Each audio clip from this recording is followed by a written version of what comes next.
G'day everyone and welcome back to another episode of our One Chunk World. So today I was thinking that we should do some decorating of the place because it is looking a little bit barren around. So we'll be decorating down near our mob farm and our tree farm, as well as just around the house a little bit. So buckle up for a good montage. That's probably what we're going to start with. And I'll see you after.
Okay, I just want to take you guys on a little bit of a tour here just around the place now that we've sort of done a bit of decoration. We've put up these sort of street lights. I think it looks quite good. Laid out some grass, got rid of all the other trees in here except the ones over in the corner. We made a little pond and put some seagrass in it. You know, tried some stuff with some trapdoors and some wheat. Sort of let me know how that looks to you guys. I don't really decorate things that much when I play this game. I like the technical side a little bit more, but got some flowers and things. This is all the same.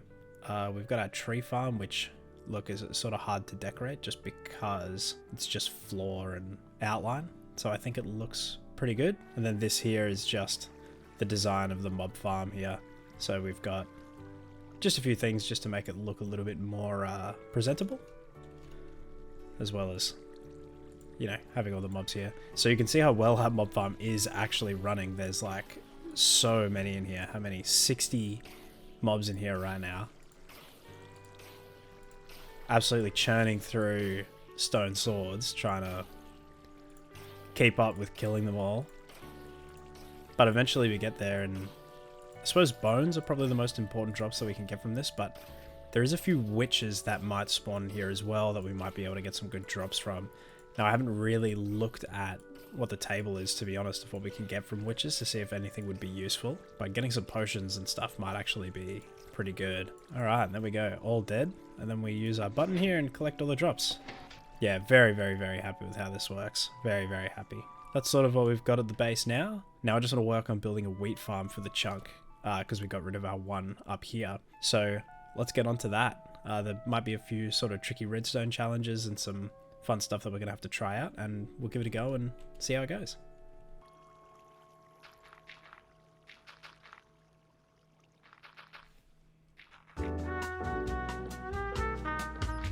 So this design that we're coming up with, it's kind of like a tiered design where the water will fall from the top and snake down to destroy the wheat and deliver it to us. The challenge with this is we have to use as little resources as possible. We've got less than like a stack of redstone and we really need to be efficient with how we use it.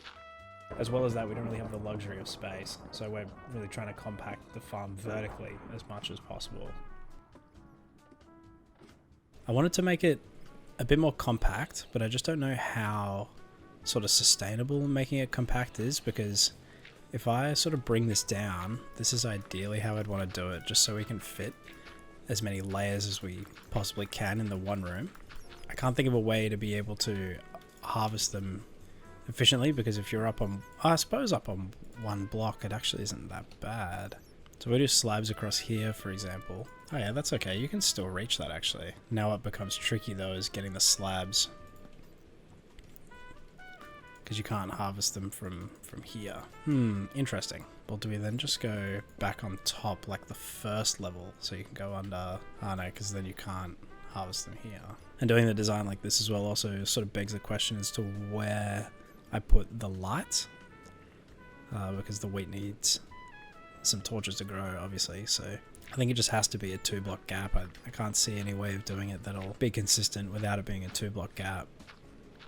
Unless, what if we use trapdoors and stand on the trapdoors? If I place slabs here with trapdoors, you can sort of come into here, do the harvest, walk up here, climb up. Oh yeah, that'll work. That actually will work. Great, that's awesome. That's an awesome solution. Look, that works. I think that's okay as well. Great, so that means we can get 4 levels worth of crops. That's pretty good. We need a whole bunch of signs as well to stop the water from spilling out. So we'll test the water really quickly, just so we can get an idea of the sort of flow pattern that it's going to take. Because I think we are going to lose some efficiency with how I want to set the water up. But I'll show you what I mean. This is how I plan to drop the water. So we need to make a hole there, and then we need to go to the other side. Put a hole there. We're going to go to the other side and leave a hole there. Then it should all just snake down and be held in place. Let's give it a go. So the water will drop from here.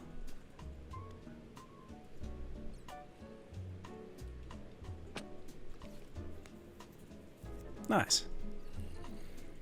So this is what I mean by losing some efficiency. Like, there's going to be 3 blocks on each level that are never going to be harvested. I suppose the idea would be if we could just get rid of those 3 blocks on every level. That's probably the best solution, I would say.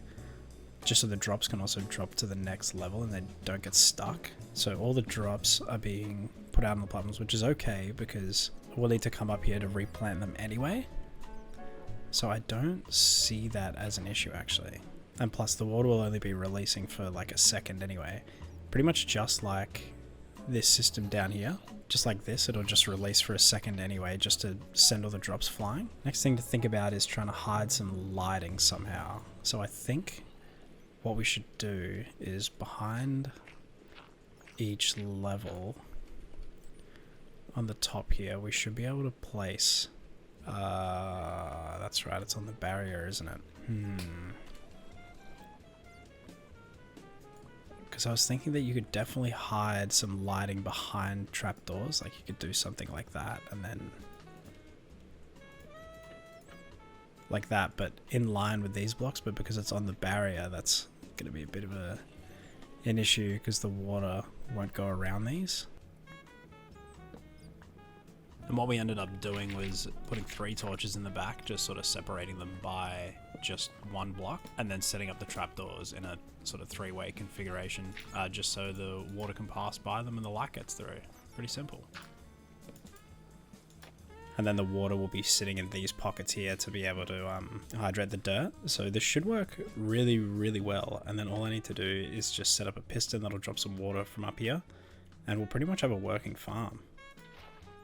So there we go, the water just flows underneath this pocket, and the trapdoors are there to let the light through.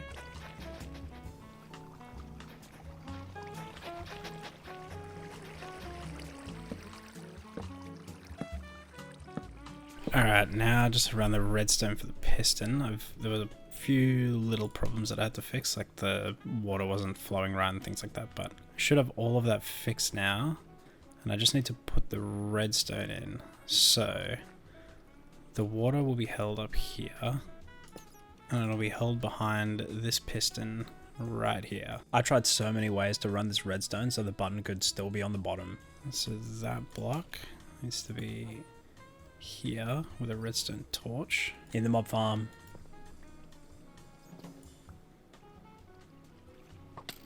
Oh no. Oh, I am lucky that he did not shoot a creeper. My goodness. Out of the mob farm. Problems. Basically tried everything until I just conceded and put the button on top instead for the water, making us able to hide the redstone. I guess the other solution is just to put the button up here. Yeah, that'll be the best way of doing it, I think. Okay, look, the button being up here is actually good because I'm going to use way less redstone as well. Literally just run it across the top here into a block. Piston will activate. Very good. Run the wire on the top here. We should be good to go. Great, so all the seeds are in, and I'm not going to do this every time, but I might just put a few stacks of bone meal into it and do a harvest first up, just to see how we go.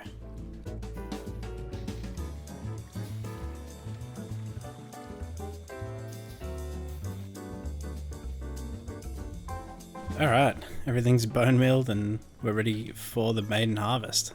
3, 2, 1.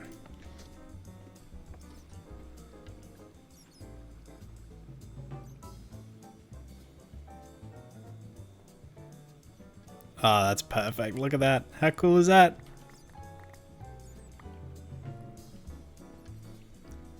Oh, there's still some drops not being collected. Let's just do a second run of the water just to make sure that we've got everything.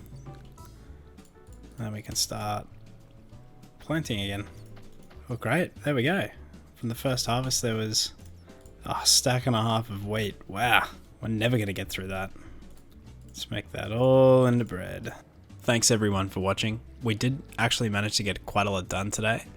This wheat farm, you know, probably didn't look that big, but it took quite a lot of time to sort of come up with a way to put it together. As well as all the decorating, like, always takes longer than what you think it will. You know, you'll be like, oh, I'll be done in 20 minutes, and then you just start umming and ahhing about different decisions and stuff. But I think it's all looking really nice. Thanks everyone for watching, and I'll see you in the next one.